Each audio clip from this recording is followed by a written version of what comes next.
Let me tell you a truth I learned after more than 40 years in the world of finance. Rich people don't start with money. They start with a way of thinking. They don't wait for luck. They don't ask for sympathy. And they don't waste energy blaming circumstances. They take whatever they have, time, skill, connection, curiosity, and turn it into something of value. And value, sooner or later, becomes wealth. I once knew Peter, an engineer from California, who believed happiness would come when he made $200,000 a year. Then it became 400. The money came faster than his peace of mind disappeared. He lost sleep, health, and joy. Meanwhile, Susan, a school teacher in Texas, earning less than $45,000, quietly invested $200 a month into her retirement plan. 30 years later, she retired debt-free, calm, and free. That's when I realized wealth isn't about how much you earn. It's about how you live and what you build slowly, deliberately, and wisely. If you have no capital, start by refusing to do everything alone. Poor people measure effort in sweat. Wealthy people measure it in leverage. You have only 24 hours and 2 hands. But when you organize people, systems, and tools, your hours multiply. One of my clients, Ryan, was a plumber. He wasn't the cheapest or the best advertiser, but he promised one thing. He would show up within 20 minutes of every call. Within a year, he wasn't fixing pipes anymore. He was managing a team of 15 plumbers making $300,000 a year. In today's economy, timing beats perfection. Speed is the cheapest form of capital. The wealthy also know that debt is not the enemy. Fear is. I tell my students about 4 people who each started with $500 and a chicken farm idea. One bought a single hen and sold eggs. Another rented hens instead of buying them. The third convinced a buyer to pay a year in advance and scaled production. The fourth brought everyone together, used their flocks as collateral, and borrowed from the bank. He became the richest, not because he worked hardest, but because he understood how to make money move. You don't need to own capital. You need to know how to attract it and multiply it. Ownership is overrated. Control is everything. Airbnb doesn't own hotels, Uber doesn't own cars, and Amazon began with no stores. When I launched my first consulting company, I had no office and no employees. I simply connected freelancers to businesses, standardized communication and pricing, and took a small percentage of every transaction. From the outside, it looked like I had nothing. In truth, I had a system that turned other people's time into my recurring income. Selling also changes when you stop selling things and start selling meaning. I love the story of the comb and the monk. The first salesman failed because the monk had no hair. The second succeeded by saying the comb could stimulate blood flow for better meditation. The third sold 100 by suggesting the monk give them to visitors as symbols of mindfulness. Nothing changed but the story. The product was the same, but the value multiplied because it spoke to the heart, not the head. Successful people don't stay trapped by small questions.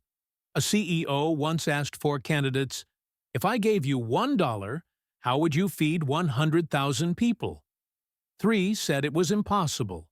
The fourth said, "If 100,000 people gather, that's already an event. I'd find sponsors and sell advertising. I wouldn't just feed them, I'd profit." The difference is vision. Wealthy minds don't ask, "Can I afford it?" They ask, "How can I make it possible?" When the world rushes toward gold, don't dig, sell the shovels. During the California gold rush, Samuel Brannan became the first millionaire not by finding gold, but by selling tools to miners. The man who found the first gold died broke. The same logic still applies today. When everyone makes videos, The ones selling editing tools win. When everyone trades crypto, the exchange owners win. When everyone builds houses, the contractors, lawyers, and marketers around them win. Don't follow the crowd. Serve it. If you have nothing, start with people. Connections are capital. I once mentored a young woman who had only $50. She found two suppliers in dispute, one with stock, one with orders, and became the bridge between them. She earned a 2% commission on $1 million contract. That's $20,000 made purely from timing and trust. Your network is your net worth. The more reliable you are, the more money flows through you. Don't let your skills die on your desk. Turn them into products. Mark, an electrician, started filming short tutorials on how to fix home wiring. Then he created an online course called 15 Common Electrical Fixes You Can Do Safely. Within 6 months, he made more from his content than he ever did from repairs. The world doesn't pay much for labor. It pays extremely well for knowledge that helps others act.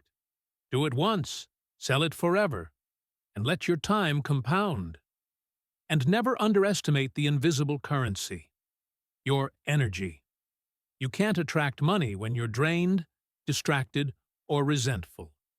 Every argument, every pointless worry, every toxic relationship is a financial leak disguised as emotion. I once worked with Lisa, a business owner who made good money but lived exhausted. We cut 60% of her projects, automated what could be automated, and focused on what energized her. Within 6 months, her income rose, not because she worked harder, but because her focus sharpened. Money flows toward clarity and stability. Chaos repels it. If you live in the U.S., you must understand two of the strongest tools for wealth: systems and taxes. One of my clients, Joe, an IT engineer, used to invest emotionally and panic every time markets dropped. I helped him automate 15% of his income into a retirement account, use index funds, and maximize his 401k and IRA. 10 years later, he was a millionaire, not by chasing returns, but by letting time and tax efficiency do the heavy lifting. Automation protects you from emotion. Tax strategy accelerates your growth. The truth is, no strategy saves you from storms, but a strong foundation keeps you from breaking. I always tell clients, build your safety net first. Keep 6 months of living expenses. Insure against major risks, and diversify so you can sleep even if markets fall 30%. I've seen brilliant people burn out because they confused risk-taking with recklessness. In finance, the winner isn't the smartest. It's the one who survives longest. And above all, remember this: reputation is the only stock that pays dividends for life. I once knew a developer who made millions flipping real estate, but lost it all after one dishonest deal. The market forgives mistakes, but never forgives deceit. Reply to messages, keep promises, admit when you're wrong. These habits don't make you rich overnight, but they keep opportunity knocking for decades. You don't need to wait for the perfect moment to start. Begin now. See the world as a network of value. Wherever there's a crowd, there's a need. Wherever there's a need, there's leverage. Wherever there's leverage, there's room for you. Choose one small idea and bring it to life in the next 48 hours. A service, a video, a digital product, a connection.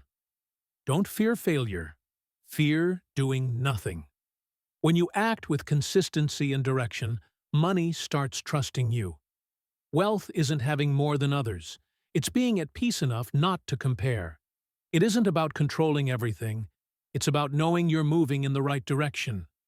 When you strengthen yourself, discipline, energy, systems, and integrity, everything else will align. So before you ask, how can I make more money?